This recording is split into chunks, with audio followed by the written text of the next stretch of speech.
l'Ouest, les marchés publics représentent environ 11,5% du PIB des pays de la sous-région, soit un total d'environ 80 milliards de dollars dépensés chaque année en biens, services et travaux.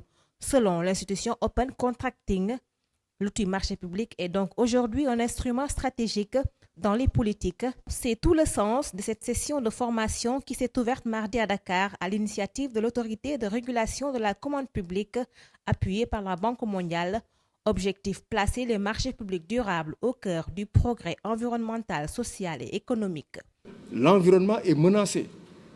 Quand on parle de réchauffement climatique, quand on voit tout ce qu'il y a comme inondation, quand on voit les hurricanes de façon générale au niveau dans certaines régions du monde, quand on voit tout ce qui se passe aujourd'hui, on sait que l'environnement c'est une bombe écologique qui est là et donc il faut veiller à cela.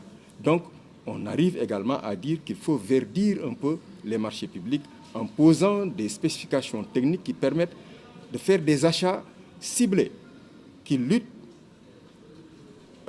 contre le dérèglement climatique. Donc, il y a beaucoup d'achats pour lesquels on essaie d'éviter tel type de produit parce que ça favorise un certain nombre de choses qui contribuent au dérèglement climatique.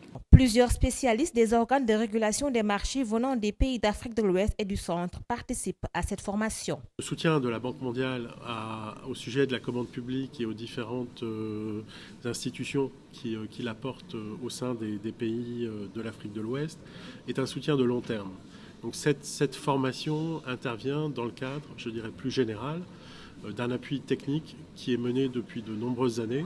Ce programme de formation en particulier que moi-même et ma collègue Lorna Milne de Merrill Solutions, on est en train de mettre en œuvre sur ces 5 jours de programme de formation est structuré autour du cycle des achats, en commençant par la définition des besoins jusqu'à l'élaboration des dossiers d'appel d'offres, le développement des spécifications, l'inclusion des critères de durabilité dans les spécifications, mais aussi allant jusqu'à, monsieur le directeur, jusqu'à la gestion des contrats et le fait de s'assurer et de mesurer l'impact que ça a donc sur l'exécution des projets.